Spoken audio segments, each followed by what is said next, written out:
We have built a beautiful, multi-generational, multi-partisan, multiracial working class movement. So let's get right into this one, ladies and gentlemen. In a major upset, the communist candidate, Francesca, who wanted Thanksgiving canceled, and many polls had leading the Wisconsin governor's race by a large margin, just got rejected. Yeah.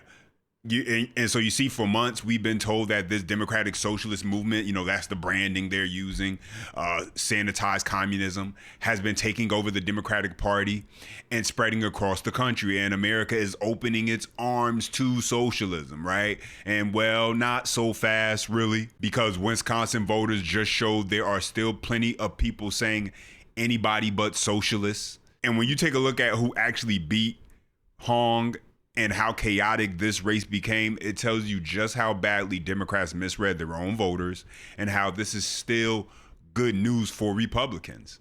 And so let's start right here. Headline, absolutely, is Wisconsin. We'll go back to the governor's race there because this was an upset. This is something that is given the established. The headline, absolutely, is Wisconsin. We'll go back to the governor's race there because this was an upset. This is something that has given the establishment a sigh of relief this morning. Let's get right to Jeff Zeleny, who is live in Madison, Wisconsin. And Jeff, you and I have covered a lot of races, but we keep seeing things we've really never seen before. This was a huge come-from-behind victory, and this was close all night long. John, good morning. We have never seen anything like this before. 1 month ago, David Crowley was out of this race. He suspended his campaign on July 8th for 10 days. But what happened in that 10-day period would obviously change the race. The lieutenant governor of Wisconsin, Sarah Rodriguez, dropped out of this campaign. Mandela Barnes, a former lieutenant governor, dropped out as well. Crowley got back in and roared back to a remarkable comeback last evening. All of the spin and all of the hype about, the democratic socialists of America.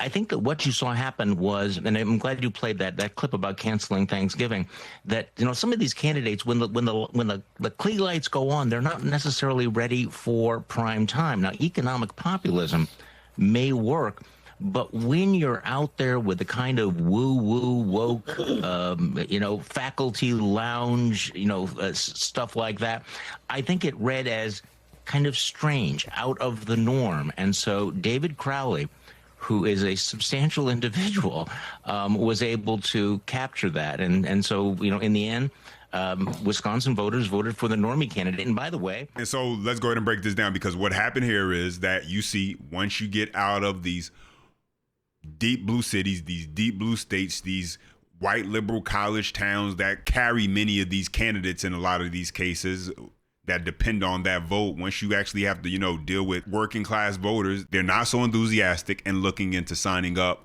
on what these socialist candidates are selling, ladies and gentlemen.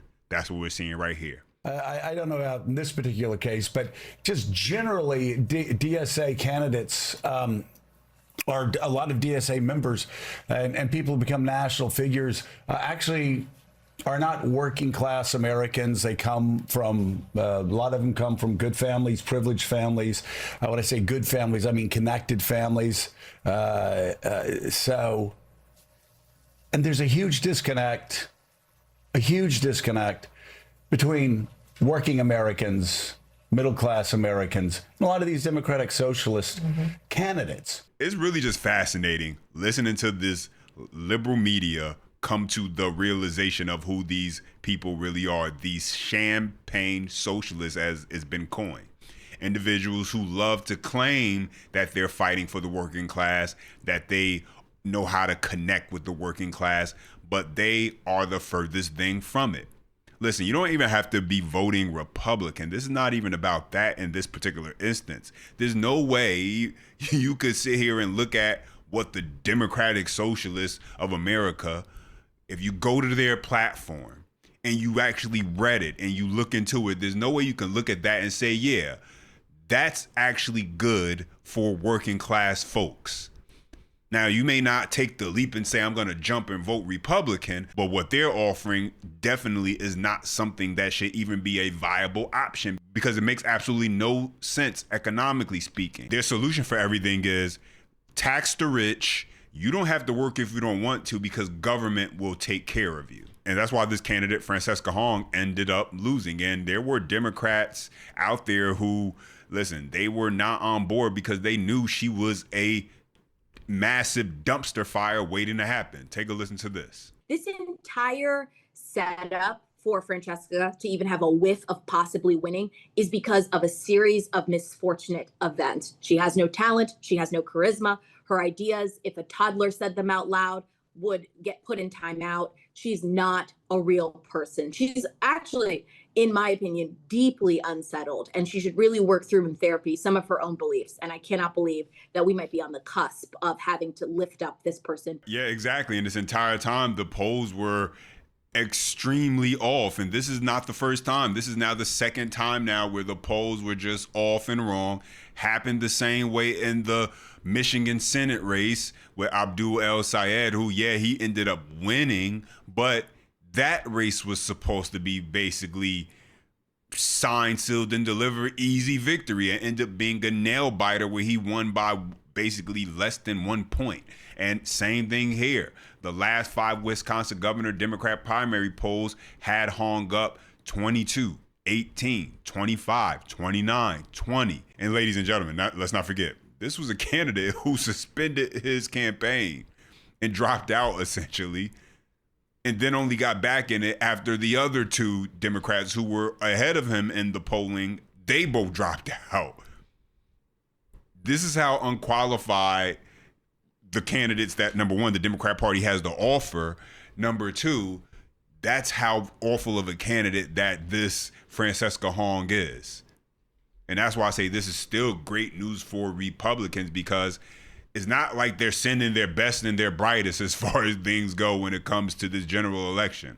And so Wisconsin is still in play as far as things go for a Republican to be able to take home and end up turning that state red. We'll have to wait and see. But let's go back to CNN. They talk about it as things go from bad to worse for Democrat socialist darling Francesca Hong in Wisconsin. Take a listen. Also, we have to talk about how off the polling is between Wisconsin and Michigan, and clearly I was about to there's say, a lot more enthusiasm. Let's talk about that. I think it's a really that's the story of all this right now. It's really the polling is off. They've been giving a lot of momentum to progressives. If you think about Abdul El Sayed and his election, they were thinking that it was going to be a blowout. It was very tight. This is neck and neck. What is this telling us? This is telling us that, first of all, the Democratic base is very divided, that progressives don't have the momentum that they have been billing themselves as having. And it also tells us, I don't know who these people are talking to when they're polling. Yeah, so what happened was Democrats basically were ready to hand the keys over to another socialist. That's what was basically happening here. You had candidates dropping out left and right. I mean, the guy who won, he dropped out. And so they were perfectly fine. They were going to just hand the keys over to another socialist. And then at the last moment, I guess somebody must have actually said, hold on, wait a minute. The more this woman keeps talking, the more they realize she's legit insane. I mean, she's too far left where Bernie Sanders and AOC wouldn't endorse her. And so that's saying something as far as things go, at least for, comparison, right? And so the last moment, what do? They bring back a guy who suspended his campaign and was away on vacation. And what we end up seeing with this Democrat primary is that you have voters who were rejecting this anti-American radical communist. And that's something that Scott Jennings made a point of. Take a listen. I think these holiday conversations are actually valuable. She hates Thanksgiving. Today, our own K-File here at CNN uncovered the fact that over in Michigan, Abdul El Sayed wants to get rid of the 4th of July. And I think the reason these things are... I think he said we should get rid of fireworks. He was very critical of the 4th of July.